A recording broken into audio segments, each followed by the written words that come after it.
577 Jersey, back to the old CB bench. And we have a stranger today on the bench. We have not worked on a Galaxy RCI radio in some time, actually. This one here is the 939. Faceplate is unplugged, the Starlight faceplate. That's why it's not lighting up. We're going to go through this radio for Brian. We fixed the display glass here. I just had a piece of clear I stuck in there, a used one. It was actually in pretty good shape, so I just stuck that in there. No extra charge, brother. We're going to go through it. Full factory alignment, peak and tune. She was transmitting a little bit off frequency. About 3 watts. Oh. And that's with the RF power all the way up. Haven't done anything yet. Let's see what she's doing for peak. I gotta get used to this camera. 1 2 1 2. Audio 1 2. Audio 1 2. So it goes up around 18 and it swings back down to around 13 to 15 peak. 1 2. Check. So this camera is going to be quite a bit better than the GoPro, as we can zoom in on all these little components now, and I can show you guys everything. There's the 2 finals in the back, and we are going to set bias voltage also, which is right on these 2 pots back here. We're going to check it and set it. We got the faceplate all cleaned up, the new display window in, and we're also putting BB3 echo board in here. We're going to stick that out the side because he's going to be using this as a base station, and he didn't want to deface anything on the front. So let me show the amp draw on this thing too before the peak and tune. About 2.5, 2.6. Audio 1 2. Audio 1 2. Steady 2.5, 2.6. Audio 1 2. Audio 1 2. Check. That don't sound bad. That's pretty good right there. Nice and clean out of the box. Audio 1 2. Check. All right, here we're going to do the PLL VCO voltage alignment, and that's going to be probing TP2 here to ground. We're looking for 3 volts. We have 2.66, so that is not good. And what we are going to do is put a ceramic driver into L14 and slowly adjust up. There we go. I keep slipping off the probe. 3 volts, perfect. TP2 is right there. TP meaning test point, and L14 is this inductor right here. Okay, here's another PLL VCO factory alignment adjustment. We got the scope probe there on TP3, and we have the ceramic in L15, and we are looking for peak.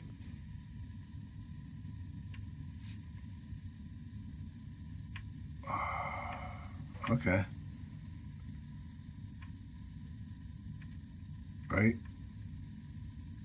Right there. Perfect. So that was a hair out. Full factory alignments are more about the efficiency and the performance of a radio. That's what these radios are about from front to back. They're all about being in tuned resonancy, tuned circuits. All finished with the PLL VCO alignment. Move on to the receiver, and then we'll get that echo board set up. All right, moving forward, man. Got finished with the PLL VCO alignment. Got the echo board mounted in there. Getting that all wired up now. And when I was putting this faceplate back on, the Starlight faceplate, the connector here, it had like a little foam block down here that protected this connector. When the lid was on, it kind of like sandwiched it down in there and kept it protected, and that little piece of foam there fell off, and I just got finished gluing it back on there. The one thing I did notice is the clear window that I put in there, it's a little bit brighter than this one over here. You know, the original ones are a little tinted. I didn't have anything tinted, so I just put the clear in there, And it looks good, you know, but it's not perfect. We just used what we had, and we didn't charge you anything for that.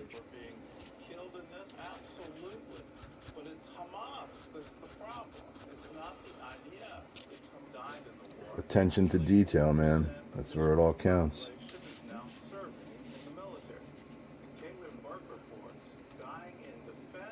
Not only do I clean all the switches, but I also clean these little dust covers that go on the switches. You'd be surprised how much dust they collect. They do a great job of protecting those switches. And always make sure you put those back. So we just got her kind of done and buttoned up, put the covers on it. Everything looked good. We go to key it up, and we're getting a TX light, but no power. No power. Hello. No power, no audio. So I'm like, what the hell's going on with this thing? And then it's like a bleak reminder of why I don't like to work on these radios anymore. These black box Galaxy RCI radios. They're always finicky, man. Never have this problem with the 29s. And I'm flexing the board. Nothing. I look back here and I see this collector leg on a final. It's not really soldered on very well. It's a bad connection right there. So I pushed on it and then I had power again. So good thing, because that was starting to get on my nerves. These black box RCI radios, man. They're nice radios. They talk well. They have beautiful audio. Bipolar modulated. But man, these things will drive you up the wall with bad solder joints and whatnot. These boards are so thin. There's hardly any solder on here. Traces are very thin. I believe it's one of the 6900 boards. And in my opinion, one of the worst boards that RCI ever made. Rant over. Audio 1, 2, check. Here we go. Now we're working. That's some good audio there. Oh, 1, 2, 1, 2, check.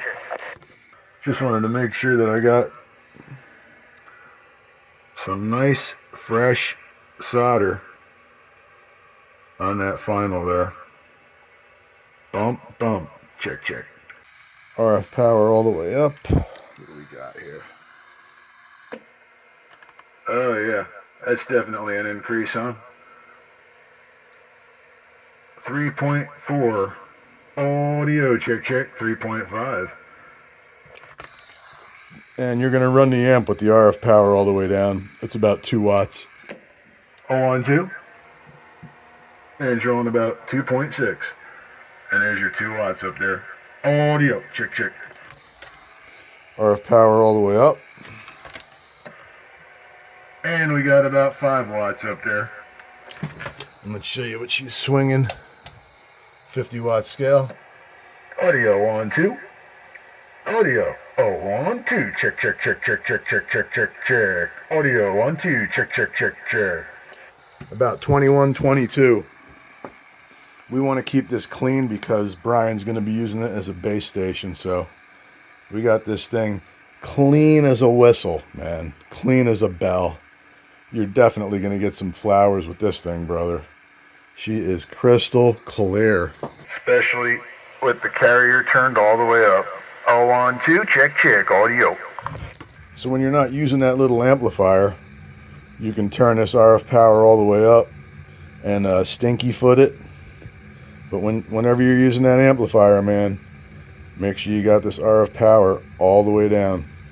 Because if you turn it up, you're going to overdrive that amp and you're going to sound like poop.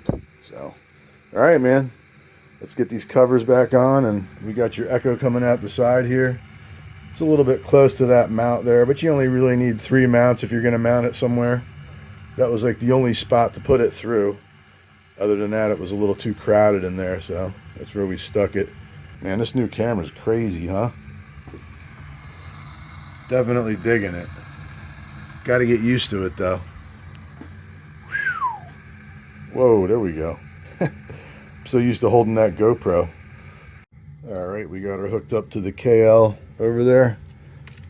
RF power all the way down. Turn her on. Key up. 250 watt slug. Right where we're supposed to be. Right around 25 watts. Flip her over to peak. We should see somewhere around, oh wow. It was around 125 I saw. So that's pretty good. I was only expecting around 100. Especially the way I got this radio set up.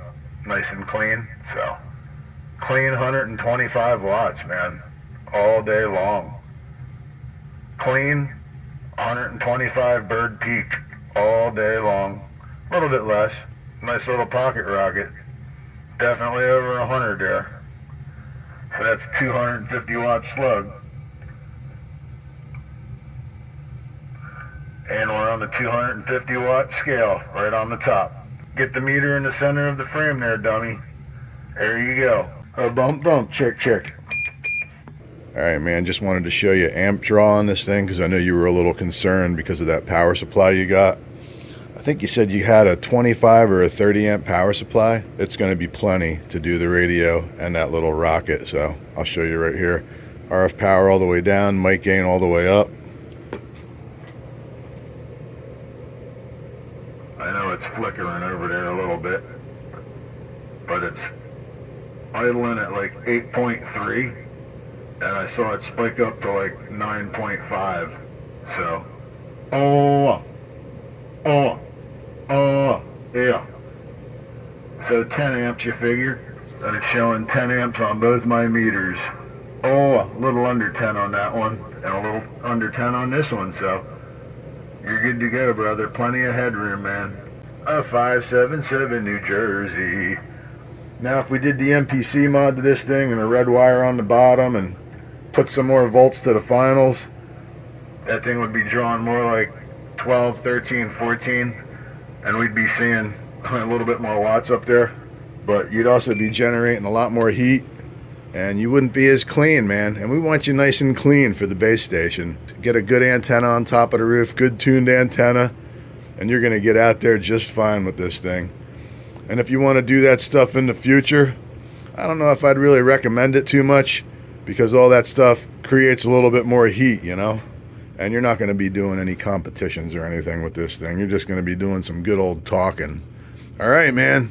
The receiver's hearing down below minus 130. 135, no problem, all day long. And that's at 50% modulation.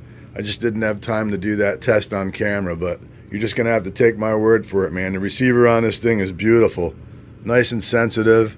All these galaxies are a little bit hissy and noisy in the receiver, so we tried tuning it out the most we could.